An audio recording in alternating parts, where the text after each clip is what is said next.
All right, Murphy, what are your initial thoughts on When It Rains? I love this episode a lot. I really like this episode. I love that. First of all, I love that Kyra gets a Starfleet commission. Long overdue.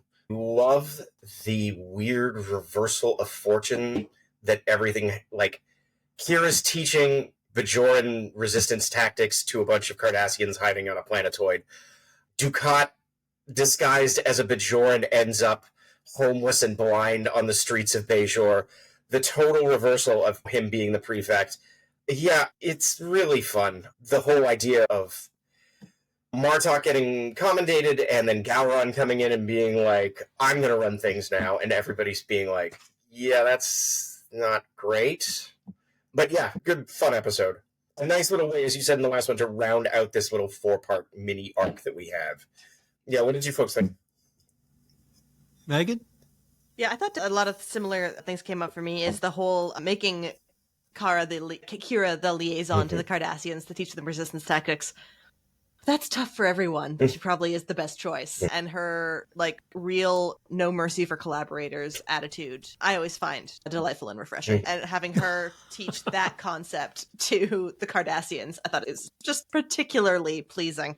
Yeah. The big reveals, I said, were really rough. The subplot of Odo being revealed to have the sickness that the other founders do, and then the process by which Julian learns how and why that happened, being kind of stymied by various levels of Starfleet bureaucracy, and then kind of finally getting the evidence for maybe is possibly the worst news you can learn about your own government is that they're actively attempting a genocide. Is really not a good thing to have to come to terms with. So I thought that was all really interesting.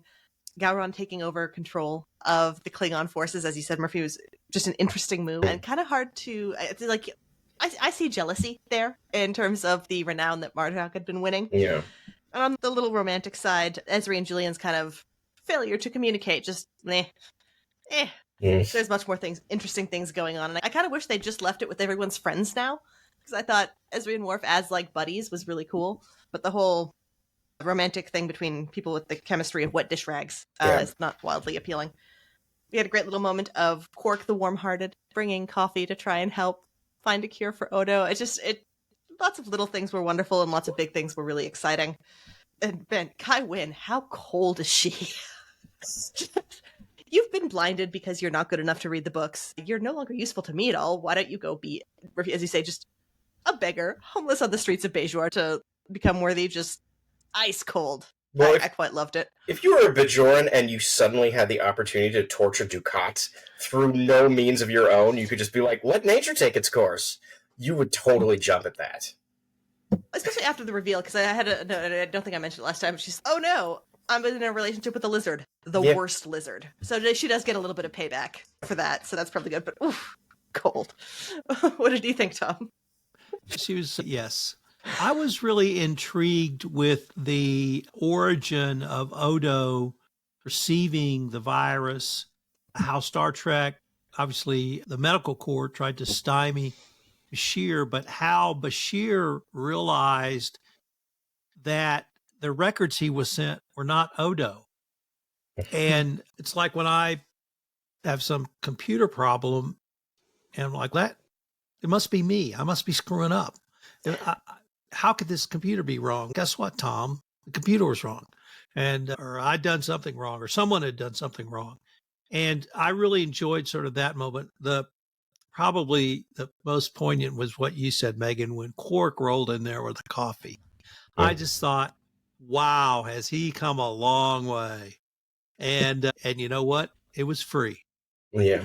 Free coffee. Isn't that lovely? Yes. So growth from Quark. As long as he doesn't tell. We haven't seen much of Quark over these past couple of episodes, so seeing him do that really meant a lot to me.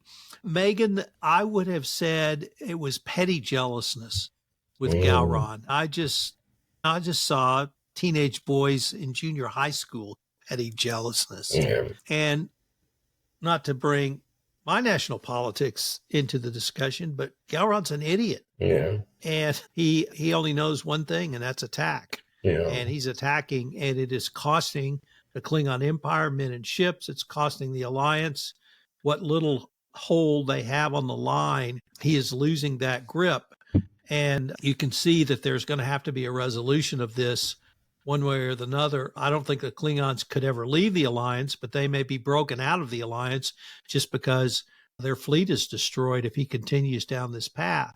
The tensions between the Cardassians, Kyra, and even Garak were fascinating to me, and the tensions that were not said, because I thought the dialogue was pretty cumbersome at best. It was as stereotypical as you can, I think, have. But there was the scene where there was a confrontation of is it Gul Ross, his aide?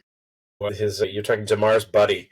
Yeah, his name's Rasat. Ross, I think. Rasat. Yeah. So in that confrontation, they show Garak, and he's literally in the shadows watching. And I thought, that's perfect. That is the perfect visual description of Garak. Yeah. He's always there. He's in the shadows. He hears and sees everything. And he tells Kyra, oh, there'll be a reckoning. The reckoning better be you first before he reckons on you. And so that whole scene I found so Garak. And you guys know how much I love Garak. Yeah. I love that.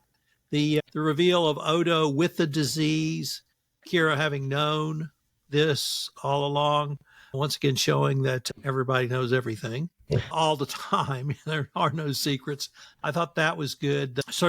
I mentioned the detective work they used to figure out what Odo had, or at least how he got it, and how you can see how they can, now that they know that, they can work through perhaps getting a cure going forward. A lot going on, and I saw a lot of confrontation in this episode. You mentioned Kai Wen and Dukat, and she now has to live with the fact that she shared her bed with Gul Dukat. And I think, yeah. So, and that's not, as you might say, Megan, a 21-year-old mistake. She doesn't have the excuse of being young or drunk. She was. Exactly. A lot going on here. The Klingon situation, once again, it almost played out as sort of stereotypical of what we have seen in the Klingons in other TNG series, because the relationship, particularly between Martok and Worf and Martok and Sisko, had, to me, showed a level of sophistication and depth that we hadn't seen since Picard was involved with the Klingon Empire in TNG. I felt like we took a step backwards in Klingon character development, but now that I say that, maybe that's not fair. That's just, there's a certain conservative nature to some Klingons, and that's how it manifests itself. We will attack all the time, everywhere. Yeah, I think Gowran has a very specific character, and Gowran is very easily threatened. When he's coming to Ascension against Duras, you see this, and you see it again in the Klingon Civil War, where he's fighting the Duras sisters, and Worf and Kurn are fighting, and they're doing well, and Gowran's kind of grumpy about this. And you see a really good example of it later when the monks on Boreth resurrect. They make a clone of Kahless, and they bring him back. And the Gowran is immediately, but it's Kahless, but I'm the leader of the Empire. But yeah, so he gets butthurt about things very easily. I think Gowran is an incredibly insecure character. Right from the very start, when he first shows up on TNG to the end. It's an interesting sort of idea. You know what I was thinking about too? You were talking about Kyra and the Cardassians on that planet and Garak being in the background. This is a really interesting scene for me, because this is the first time that Garak has interacted on a large scale with other Cardassians since he was exiled. This is the first time that he's sort of coming home or going into a situation.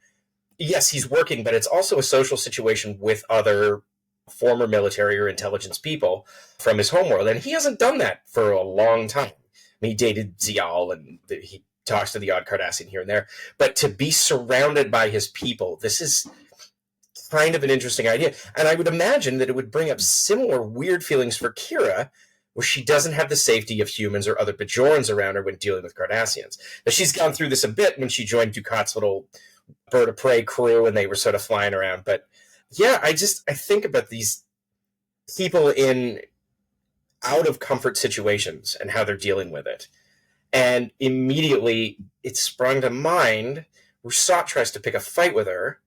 But as we've seen before, that's all. He's not like actively attacking her. He's just badgering her and egging her on. That's a form of Cardassian flirting.